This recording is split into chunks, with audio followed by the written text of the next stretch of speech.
wabarakatuh. Nama saya Nurhamina, NPM 19050037. Saya dari kelompok 4.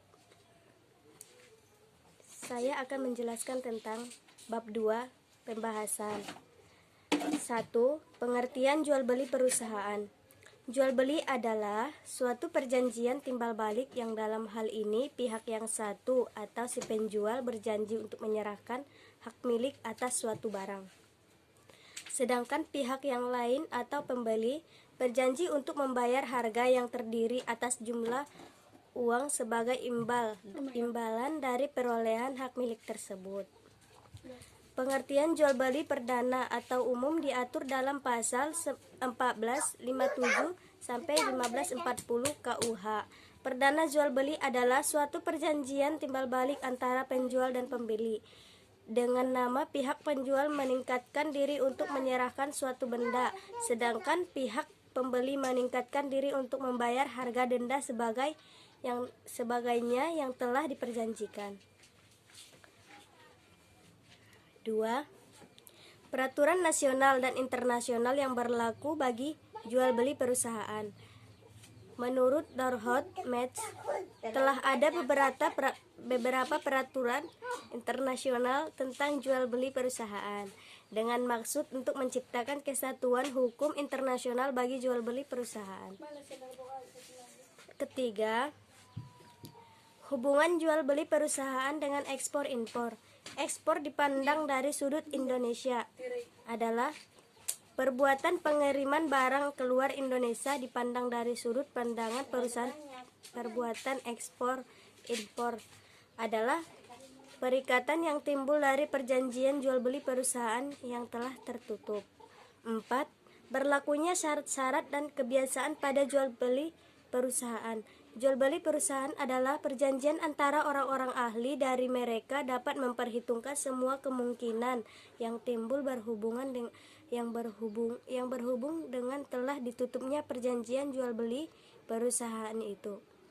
Mereka memperhitungkan persoalan bagaimana pengangkut barang-barang itu, kualitas dari barang yang akan dibeli atau dijual, pembayaran harga barang yang paling aman, dan lain-lain.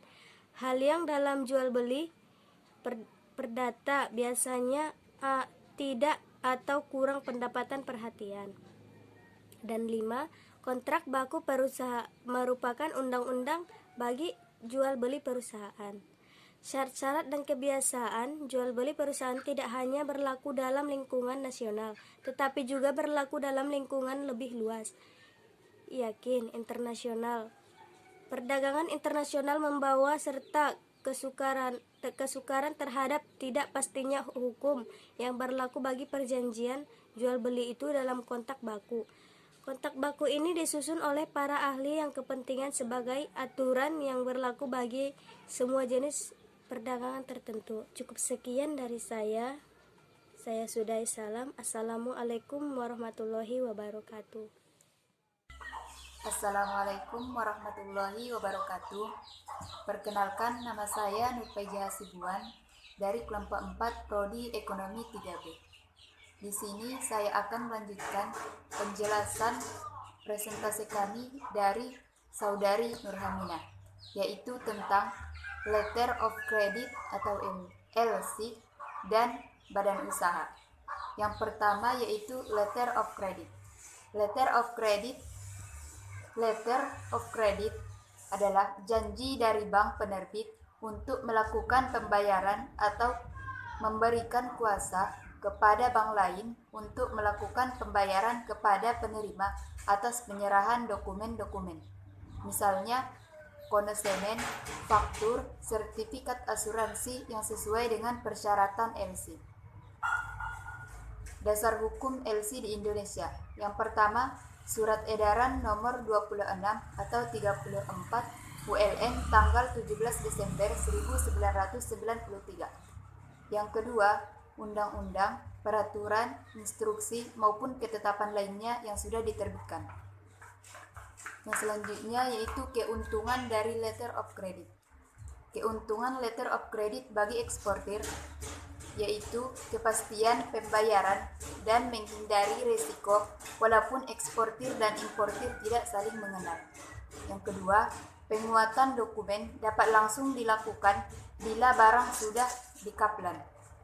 Yang ketiga, biaya yang dipungut bank untuk negosiasi dokumen relatif kecil. Dan yang keempat, terhindar dari risiko pembatasan transfer valuta. Keuntungan letter of credit bagi importir. Yang pertama, eksportir menjadi percaya bahwa barang yang dikirim pasti akan dibayar. Yang kedua, importir dapat mencantumkan syarat-syarat untuk pengamanan. Selanjutnya, jenis-jenis dari letter of credit.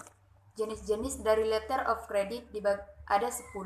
Yang pertama, revocable letter of credit. Yang kedua, irrevocable letter of credit. Yang ketiga, irrevocable confirmed letter of credit. Yang keempat, clean letter of credit. Yang kelima, documentary letter of credit. Yang keenam, documentary letter of credit dengan red clause. Yang ketujuh, revolving letter of credit. Yang kedelapan, back-to-back letter of credit. Yang kesembilan, transferable letter of credit. Dan yang terakhir, standby letter of credit. Selanjutnya yaitu badan usaha. Pengertian dari badan usaha. Badan usaha merupakan lembaga. Badan usaha merupakan lembaga. Sementara perusahaan merupakan tempat di mana badan usaha tersebut mengelola faktor-faktor produksi. Bentuk-bentuk dari badan usaha.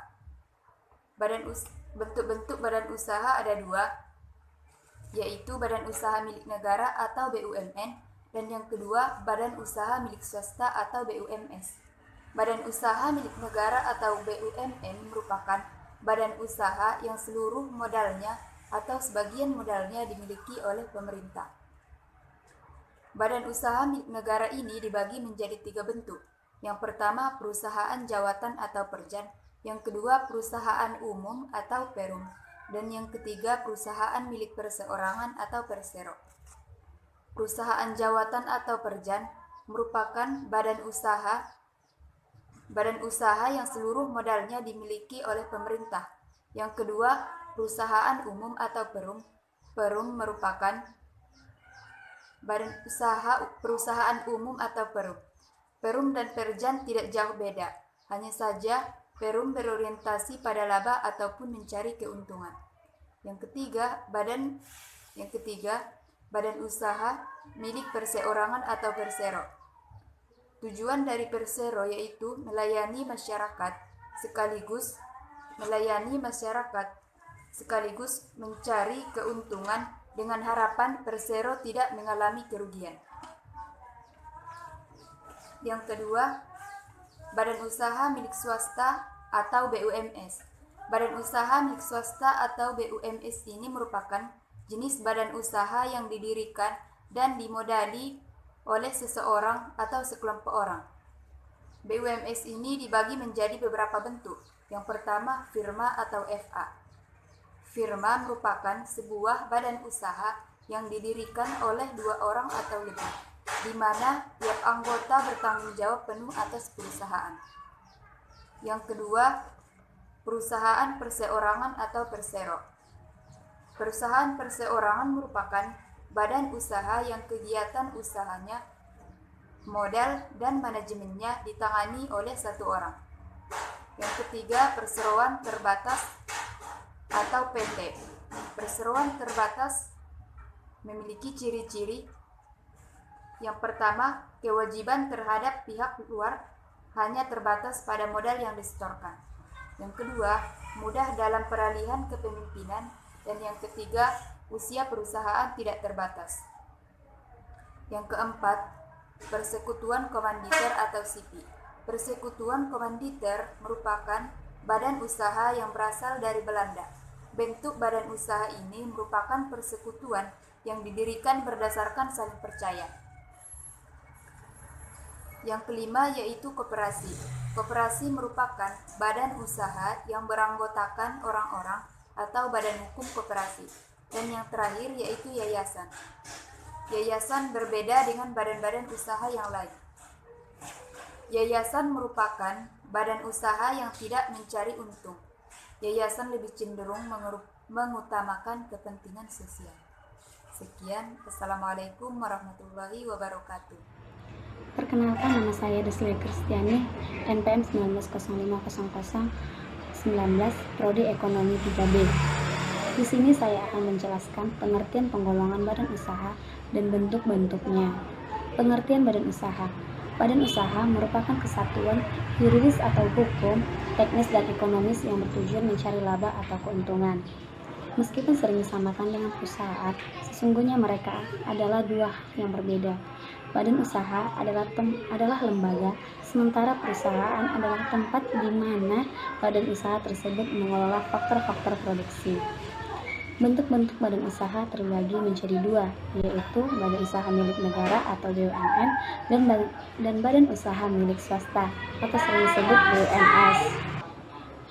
BUMN adalah badan usaha yang paling dikenal oleh masyarakat karena paling sering muncul di berita. Sesuai dengan namanya, BUMN merupakan badan usaha yang seluruh atau sebagian modalnya dimiliki oleh pemerintah. Meskipun begitu, karyawan yang bekerja di BUMN tidak disebut sebagai pegawai negeri, melainkan karyawan BUMN. Bentuk-bentuk badan usaha ini dibagi menjadi beberapa bentuk, yaitu yang pertama, perusahaan jawatan atau perjan.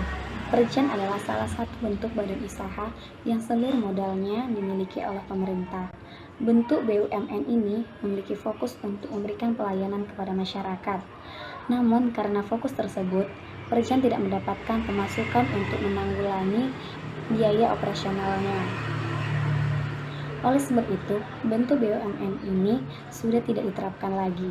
Salah satu contoh perjan adalah PJKA, Perusahaan Jawatan Kereta Api, yang kini berubah menjadi PT KAI. Yang kedua adalah perusahaan umum atau perum. Perum dapat juga disebut sebagai evolusi dari perjan. Sebetulnya perum dan perjan tidak jauh berbeda. Hanya saja perum berorientasi pada laba atau mencari keuntungan. Perum dikelola oleh negara dan karyawannya berstatus sebagai pegawai negeri. Sayangnya, meskipun sudah berganti orientasi kepada laba, perum tetap saja merugi.